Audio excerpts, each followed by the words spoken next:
नमस्कार, एसपीटीव्ही न्यूज मध्ये सुस्वागत करत आहे. आपले जावेद भाया गरीब गुरुबाचे दाते आता स्वतः त्यांच्या तोंडावरून काय सांगतात आणि बाहेर मी कुठे गेलो फिरायला, कोणत्याही तालुक्यात जाऊ द्या, कुठे बी जाऊ द्या, जावेद भाया सारखा माणूस जन्माला यायला एक देव म्हणायचं का काय म्हणायचं, असं काही ठिकाणी आम्ही गेलो आणि आम्हाला असंच कळलं की जावेद भाया म्हणजे एक देव अवतारी आहेत. तसे माणूस कधी बघायला भेटत नाहीत. मग आपल्या बीड जिल्ह्यामध्ये पुढारी आहेत, सगळे आहेत, पण जावेद भायासारखं गरीब गुरुबाचे दाता स्वतः काय सांगतात तेच ऐका. सर, आपले काय प्रश्न आहेत आणि काय आपले आहे? सलामकुम, नमस्ते, जय भीम. मी हिंदीतच बोलतो. मराठी बोला, हिंदी बोला, काय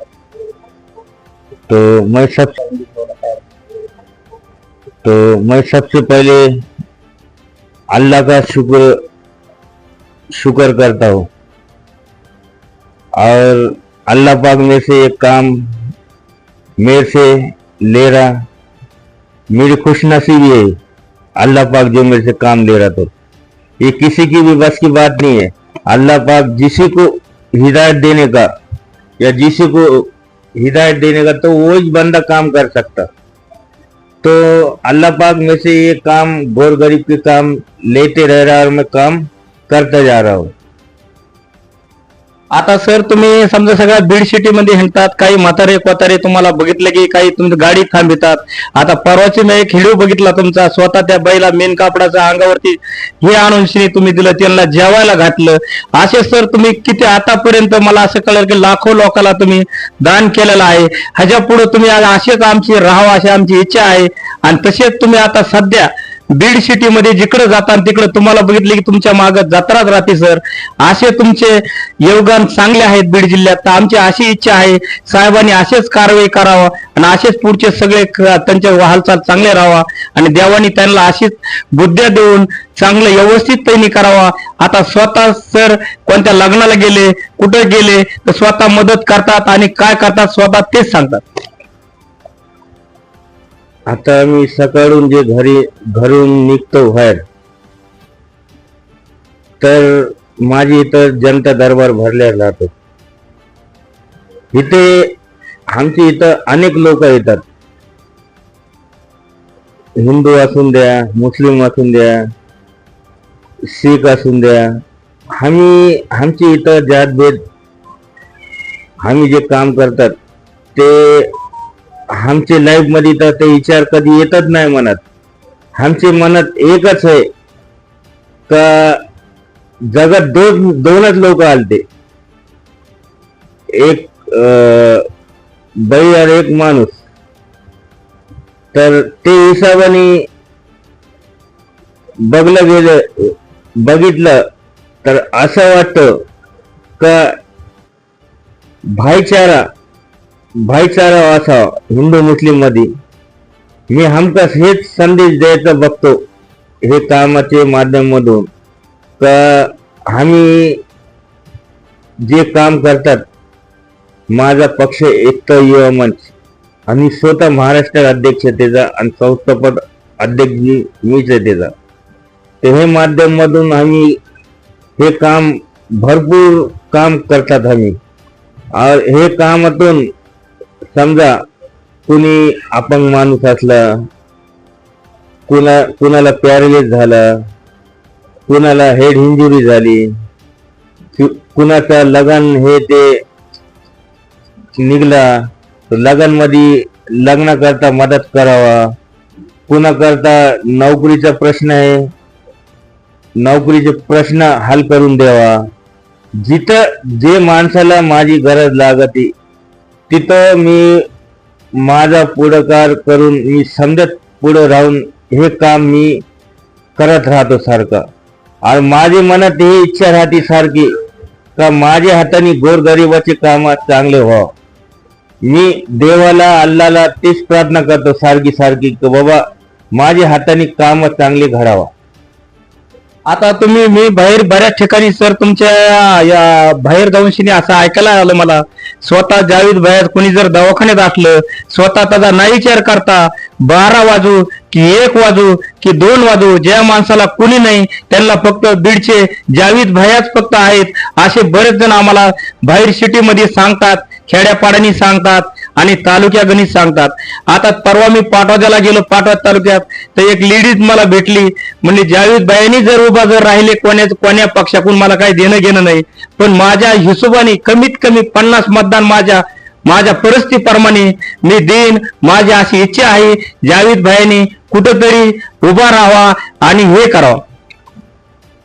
बघा, ते तुम्हाला जे माझी आई बहीण तुम्हाला जेही भेटली समजा पाटोद्याच्या पट्ट्यात, तर मी त्यांचा आभार व्यक्त करतो आणि त्यांच्या मनापासून त्यांचं हे कौतुक करतो मी, तर ते मला असं ते लायकीचे मला समजायला लागले. पण मला हे व्हिडिओच्या माध्यमातून मला एक गोष्ट सांगायची की मी राजकारणातून खूप लांब आहे. मला राजकारणासोबत काही घेणदेण नाही. जे बी राजकीय लोक आहे, कोणत्याही पक्षाचे राहून द्या, मी ते पक्षाचे लोकांना सांगणार का, आणि ते समजून घेतात मला का मला राजकारणाचा नाद कसलाच नाही म्हणून. नुसतं मला नाद कसा समाजकारण करायचा नाद आहे मला नुसतं.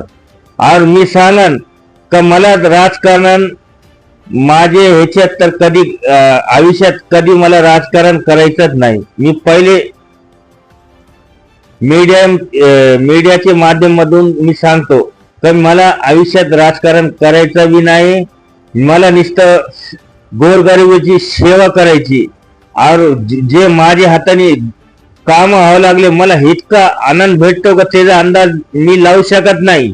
का मला इतका आनंद भेटतो.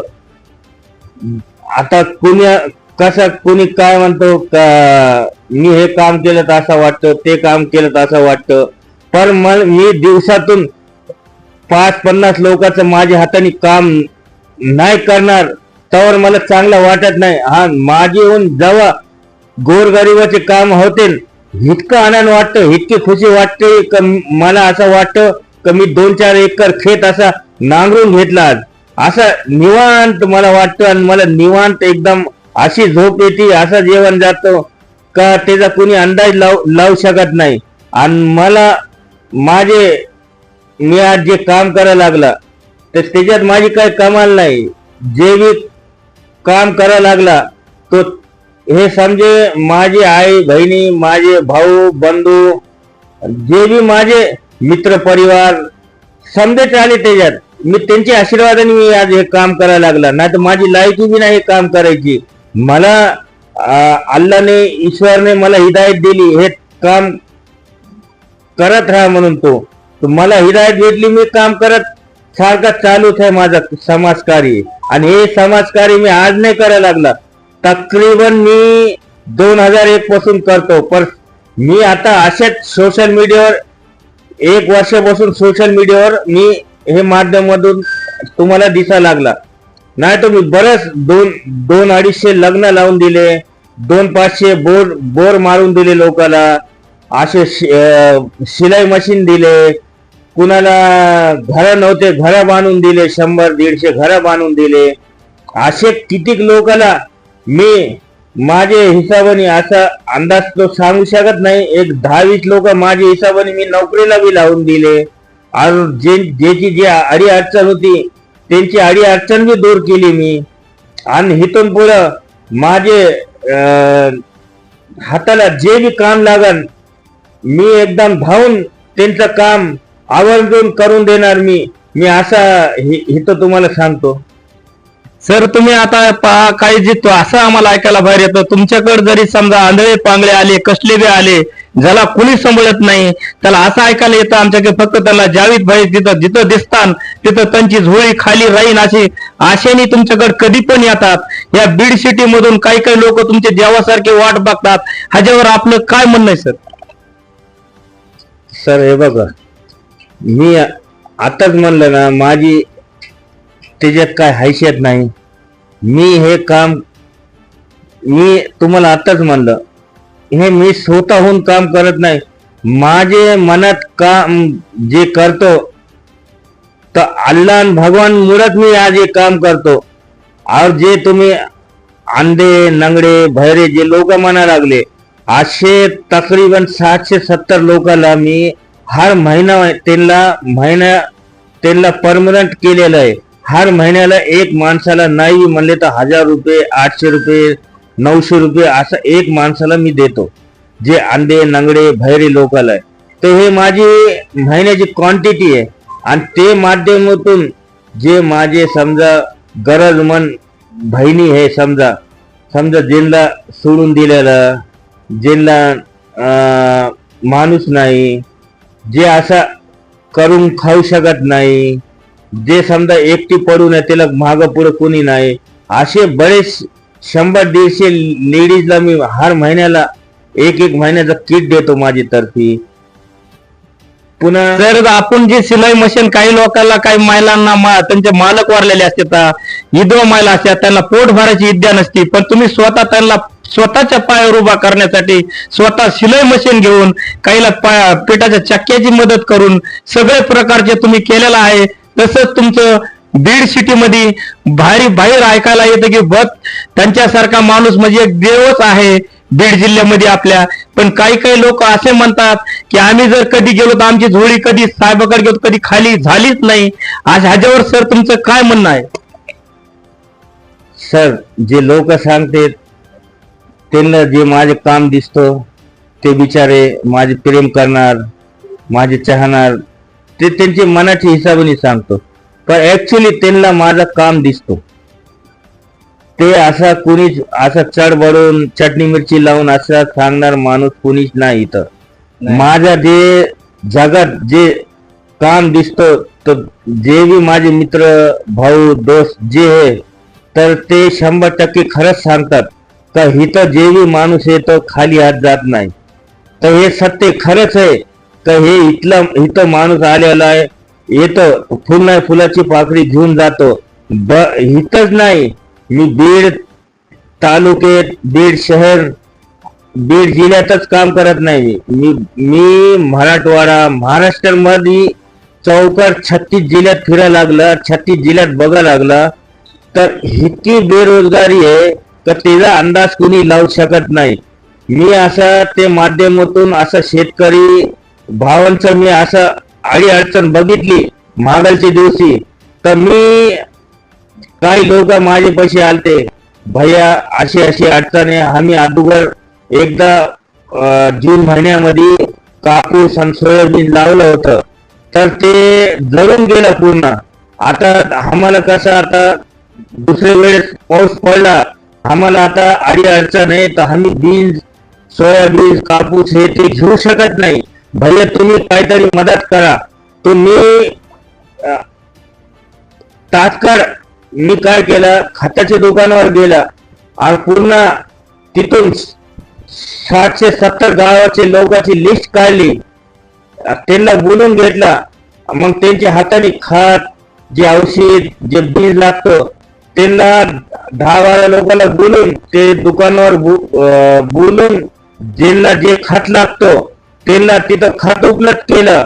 आणि आम्ही दुसऱ्या दिवशी लिंबा गणेशकर प्रोग्राम ठेवून तिथं प्रोग्राम घेतला. आम्ही 60-70 लोकांना 60-70 गावाला आम्ही खत, कापूस आणि सोयाबीन आमच्या एकता युवा मंच वतीने आम्ही त्यांना वाटप केला. धन्यवाद सर. आता साहेबांच्या सध्या त्यांनी स्वतः त्यांचे सगळे प्रश्न सांगितलेले आहेत. साहेबाचे लाख शुक्र आहे की असेच साहेबांनी गरीबा गुरबाकडे लक्ष द्यावा. कॅमेरामॅन आपले कांबळे साहेब आणि मी संपादक सदाशिव पवार